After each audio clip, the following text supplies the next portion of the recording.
여러분 안녕하십니까? 1월 18일 화요일 아침 뉴스투데이 대전 세종 충남입니다. 대선 공약 과정에서 불거진 항공우주청 입지 논란이 점차 뜨거워지고 있는데요. 항공우주청을 어디에 유치할 것이냐를 놓고 정치권의 발언 수위가 높아지는 가운데 허태정 대전시장도 정치 논리로 접근해선 안 된다며 대전 유치를 강하게 주장하고 나섰습니다. 올해 지역의 각종 현안들이 대선 공약과 밀접하게 연관될 수밖에 없어 지역 정치권의 뜨거운 쟁점으로 부각될 전망입니다. 김태욱 기자입니다. 올해 대전시정 구상을 밝히는 신년 브리핑. 허태정 대전시장은 먼저 항공우주청 이슈로 포문을 열었습니다. 대전시는 지난해 8월부터 가칭 항공우주청 대전 유치를 추진해왔는데 최근 국민의힘 윤석열 후보가 경남 지역에 우주청을 건립하겠다는 대선 공약을 내놨기 때문입니다. 특히 바이오 레포브 때처럼 정치력에 밀려 기관 유치에 실패하는 게 아니냐는 우려가 제기되는 가운데 강경한 발언을 이어갔습니다.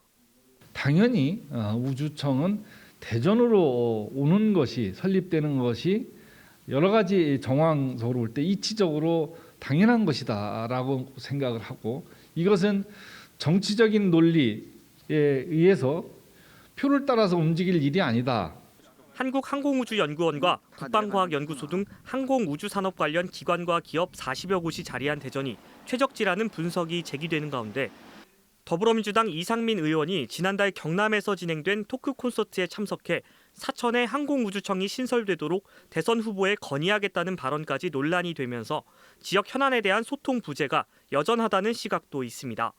원칙을 만들어 놓으면은 그분들이 자주 만나서 얘기도 하고 현안에 대해서 상의도 하고 또 새로운 거에 대해서 논의도 하고 이렇게 해야 되는데 그런 것들이 없고 전부 이제 개인들의 어떤 정치적 입장만을 가지고 이렇게 하다 보니까. 허 시장은 또 새해 시정 방향과 중점 추진 과제로 대전역과 서해선 복선전철 삽교역을 잇는 충청 내륙철도 건설 추진, 도시철도 1호선의 세종청사 청주공항 연장, 그리고 충청권 광역철도 건설을 비롯한 광역교통망 구축 사업 구체화 등을 꼽았습니다. MBC 뉴스 김태욱입니다. 오미크론 변이가 대거 확인된 대전 유성구 온천장 집단 감염이 노인 요양원으로 번지면서 코로나19 확산세가 다시 고개를 들고 있습니다. 대전시는 온천장을 이용한 60대 노래 강사가 지난 14일 확진된 뒤 접촉한 서구의 한 요양원 입소자 1명이 감염됐고 지난 주말 사이 종사자 3명과 입소자 10명이 잇따라 감염됐다고 밝혔습니다. 또 대전의 모 대학 단체 MT 집단 감염과 관련해 어제 기준 학생 2명과 지인 1명 등이 추가 확진됐고 전체 확진자 중 13명은 오미크론 감염으로 확인됐습니다. 당진의 한 요양병원에서는 종사자와 환자 등이 집단 감염돼 24명의 확진자가 발생했으며 이 중 3명은 오미크론 변이로 확인됐는데 해당 요양병원은 동일 집단 격리에 들어갔습니다. 대전시가 추진 중인 공공어린이 재활병원을 두고 밀실 협약 논란이 일고 있는 가운데 대전시가 실시 협약서를 공개하지 않기로 최종 결정했습니다. 대전시는 지난주 금요일 정보공개심의위원회를 진행한 결과 기업체의 영업비밀 보장을 이유로 시민단체의 정보공개 이의 신청을 받아들이지 않기로 최종 결정했다고 설명했습니다. 이에 대해 정보공개를 청구한 사단법인 토닥토닥 측은 구체적인 세부 협약을 공개해야 한다며 행정심판을 비롯한 감사원 공익감사 등 후속 절차를 추진하겠다고 맞섰습니다. 이에 앞서 대전시는 공공어린이 재활병원 협약이 공공성 훼손 논란에 휘말리자 뒤늦게 기업 측과 재협약을 추진하겠다고 밝힌 바 있습니다. 대전시는 전통시장과 주변 상점 등에서 온통대전을 사용하면 기본 10% 외에 추가로 3%를 돌려주는 캐시백 행사를 한시적으로 시행합니다. 대상은 전통시장 47곳에 입주했거나 상점가에서 영업하는 3,300여 개 점포로 중앙로 지하상가와 마치광장 상점가, 중리비례동 골목상가도 지원 대상에 포함됐습니다. 이들 상가에서 온통대전으로 물건을 사면 결제액의 최대 13%를 할인해주며 추가 할인은 예산 20억 원이 소진되면 종료됩니다. 내포 신도시를 품고 있는 예산군과 홍성군이 새로 생길 삽교역을 두고 연일 시끄럽습니다. 삽교역 신설이 확정될 때도 미묘한 신경전을 벌이더니 이번에는 새 역의 이름을 두고 논란이 일고 있는데요.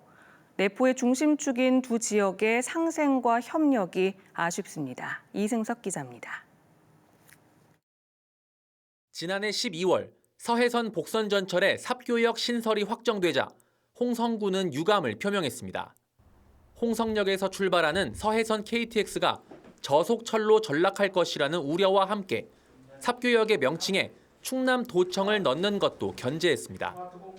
예산군의 시민단체를 중심으로 충남도청역으로 명칭을 정하자는 주장이 제기된 가운데 예산군은 말을 아끼고 있습니다. 삽교역 이 신설되기 전에 이런 얘기가 있었지만은 이제는 그 결과에 수용하면서 서로가 상생 발전할 수 있도록. 하지만 예산군은 지난 11일 삽교역을 가칭 충남도청역이라고 일컬은 보도자료를 배포했습니다. 예산군이 40분 만에 부랴부랴 삽교역으로 정정해 해프닝으로 끝나는가 했지만 역명 논란에 기름을 부은 격이 됐습니다. 예산이 그걸로 족해야지 자꾸 역명이 이런 거 가지고 서로 갈등을 일으키면 안 된다. 이에 앞서 지난해 1월에는 홍성군이 서해선 복선전철의 기점인 홍성역의 명칭에 충남도청을 넣겠다고 충남도에 건의했습니다. 충남도는 역명 논란에 대해 도민의 합의가 없으면 어느 지역에도 충남도청이라는 역명을 쓰는데 동의하지 않겠다는 입장입니다. 삽교역의 정식 명칭은 역사가 지어지는 3년 뒤에 확정됩니다. 내포 신도시와 충남 혁신도시를 포매하는 두 지자체가 때이른 소모전을 멈추고 상생과 협력의 길로 나아가야 한다는 목소리가 높습니다. MBC 뉴스 이승섭입니다. 충남도가 미래산업으로 육성할 7개 산업을 선정해 추진합니다. 도는 어제 열린 미래사업 발굴 과제 기초연구 결과 보고회에서 인공지능과 메타버스를 결합한 실감형 플랫폼, 농어업용 협동 로봇 산업, 스마트 에너지 실증 단지 등 7개 미래 산업을 제시했습니다. 충남도는 발굴된 사업의 심층 연구를 진행하고 도정에 반영해 실천할 수 있도록 하겠다고 밝혔습니다. 김명선 의장을 비롯한 도의회 의장단은 새해 기자회견을 열고 도민이 체감할 수 있는 의정 성과를 내고 시군의회를 비롯한 자치분권의 다양한 주체들과 활발하게 소통하겠다고 말했습니다. 의회는 또 인사권 독립 이후 조직 운영을 위한 연구 용역을 실시하고 인사위원회를 설치해 안정적인 인사체계를 구축하겠다고 강조했습니다. 세종시 시설관리공단이 이번 설 연휴 기간 은하수공원 봉안당과 자연장지, 전동면 공설 묘지를 임시 휴장합니다. 또한 보건복지부 장사시설 특별 방역대책에 따라 설 연휴 전후를 포함한 오는 21일부터 다음 달 6일까지 실내 봉안당 사전 예약제가 운영되며 하루 참배객 인원도 2,400명으로 제한됩니다. 사전 예약은 오늘 오후 3시부터 24일 자정까지 은하수공원 누리집에서 가능하며 장례식과 화장장은 설 당일을 제외하고 정상 운영됩니다. 세종시의 심각한 상가 공실 문제 해결을 위해서는 중대형 상가를 숙박시설로 활용해야 한다는 의견이 제시됐습니다. 상병헌 세종시의회 의원은 시의회 임시회 1차 본회의에서 코로나19 여파 속에 비어있는 중대형 상가를 숙박시설로 리모델링해 주변 상권을 활성화할 필요가 있다고 지적했습니다. 또한 주차 문제가 여전한 만큼 주차장 규모를 확대하고 기존 상권 상업시설 주변에 공영 주차장을 추가 공급해야 한다고 주장했습니다. 대전세종연구원에 따르면 2020년 말 기준 세종 신도시 중심 상권과 주거지역 상가 공실률은 전국 최고 수준인 50에서 60%로 조사된 바 있습니다. 지난 15일 밤 서해안고속도로 서산 나들목 인근에서 사설 구급차가 음주운전을 한다는 신고가 접수됐습니다. 운전자는 신고를 받고 출동한 경찰의 제지에 응하지 않고 달아난 뒤 숙소에서 붙잡혔는데 면허 취소 수준의 만취 상태였지만 음주운전은 하지 않았다고 주장하고 있습니다. 김광현 기자입니다.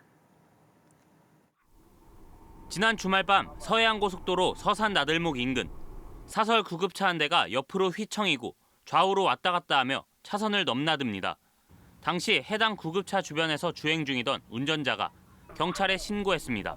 한 차선에서 계속 휘청휘청 거리더라고요. 졸음운전이면 잠깐 깨면 다시 그 핸들을 잡고 다시 가잖아요. 근데 그게 아니고 계속 휘청휘청 하길래 음주운전 아닌가 싶어서 일단은 신고를 했죠. 출동한 순찰차가 구급차를 정차시키고 경찰관들이 차에서 내렸지만 다시 급하게 순찰차에 올라타 구급차를 쫓아갔습니다. 운전자는 이곳에서 차를 세우라는 경찰의 제지에 응하지 않고 그대로 달아났습니다. 형광등 켰고요. 사이드까지 울리고 사람이 한 명이 넘어가서 눈까지 찌들기면서 쓰세요, 쓰세요, 쓰세요 3번을 외쳤어요. 근데 냈다 밟더라고요.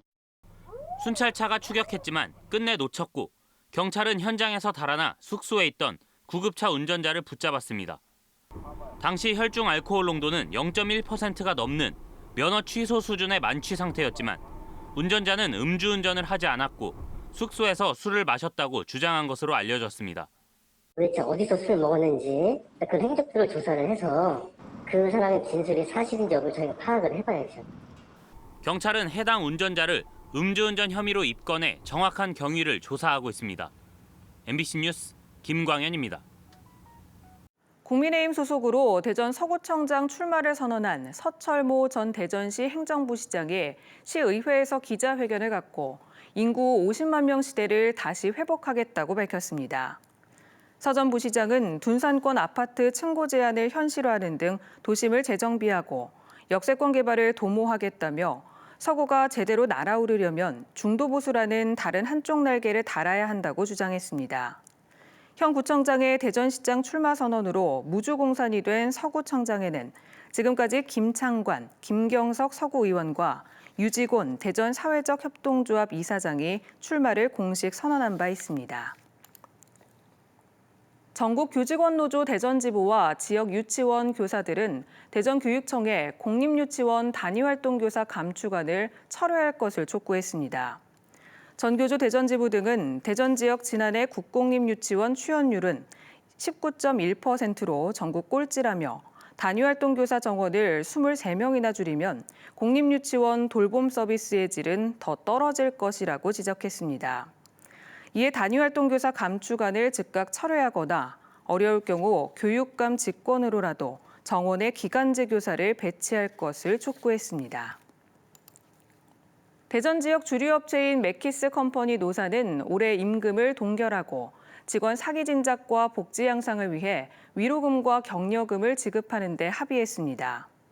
맥키스 컴퍼니 노사는 지난해 코로나19로 매출이 감소하면서 창사 이후 처음으로 제품 생산을 일시 중단하는 등 어려움을 겪었다며 상생의 노사 관계로 위기를 극복하겠다고 밝혔습니다. 우리 지역에 나온 세계적인 거장 고암 이응로 화백의 반세기에 걸친 작품 전시회가 열립니다. 개인 수집가가 평생에 걸쳐 모은 작품 100여 점이 대전에서 선보이는데요. 근현대를 아우르는 고암의 시대 정신이 고스란히 담겼습니다. 조형찬 기자가 소개합니다. 해방 직후 고암 이응로 화백이 그린 취하라는 수묵 담채화입니다. 한국전쟁 직후 도시 재건 과정에서 겪는 서민의 일상과 애환이 당장이라도 튀어나올 듯 먹과 색채로 과감하게 담아냈습니다. 최근 군상 작품은 근현대 역사가 함께 호흡하며 공존하는 모습을 담아냈고 문자 추상으로 그려낸 구성은 아직까지 여러 가지 해석이 분분한 역작입니다. 1930년대 수묵화부터 80년대 군상까지 반세기 넘는 고암의 작품들이 안목 청관제 컬렉션으로 재구성됐습니다. 시대 흐름과 분단 역사의 중심에 섰던 거장이 간절히 알리고자 했던 시대상이 100여 점의 작품으로 고스란히 전해집니다. 고암이 초기에 어떤 고민을 했고 어떤 작품의 성장 과정을 거쳤으며 그리고 그것이 현재에 어떤 의미를 가지고 있는지를 적절한 예를 통해서 보여주는 예시적 작품이 많습니다. 30년 넘게 고암의 작품들을 모아 청관제라는 수집가로 알려진 박경임, 고 조재진 부부. 사상의 희생양으로 억울한 옥살이를 하면서도 작품 활동에 매진했던 거장의 뜻이 오롯이 평가받는 모습이 새삼 감격스러울 뿐입니다. 인정을 받는 거죠. 작품이 말해주는 거지. 선생님은 전혀 그런 무슨 사상이나 뭐 이런 쪽이 아니시니까 저는 아주 정말 자랑스럽습니다. 네. 화가의 안목으로 본 시대는 작품에 담기고 그 작품들은 다시 화가의 마음과 메시지를 투영하며 은은하면서도 깊은 감동을 전하는 올해 첫 고암 전시회는 오는 4월 10일까지 계속됩니다. MBC 뉴스 조형찬입니다. 보령시가 설 명절을 앞두고 시내 축산물 취급업체 112곳을 대상으로 축산물 이력제의 준수 여부와 위생 상태 등을 점검합니다. 시는 오는 21일까지 합동 점검반을 편성해 축산물 이력제 이행 실태와 유통기한을 넘긴 축산물의 적정한 처리, 포장육이나 선물 세트 상품의 표시 기준 준수 여부 등을 집중 점검할 계획입니다. 공주시가 오는 28일까지 대형마트와 대규모 점포를 대상으로 설 선물용품 과대 포장 행위를 집중 단속합니다. 제품의 적정 포장 기준은 의류와 음료는 1회, 포장 공간 비율은 음료와 화장품 주류는 10% 이하, 가공식품과 건강보조식품은 15% 이하로 규정돼 있습니다. 공주시는 포장검사 명령을 이행하지 않거나 기준 위반이 적발될 경우 제품 제조사에 과태료를 부과할 방침입니다. 태안군이 개관 20주년을 맞이한 고난패총 박물관 증축에 나섰습니다. 태안군은 문화체육관광부 승인에 따라 내년부터 오는 2025년까지 기존 2개 전시관을 통합하고 면적을 늘리는 공사에 착수할 예정입니다. 고난패총 박물관은 빗살무늬 토기와 패총 등 신석기와 청동기 시대 유물과 시대 변화를 관람할 수 있는 공간입니다. 뉴스를 마칩니다. 시청해주신 여러분 고맙습니다.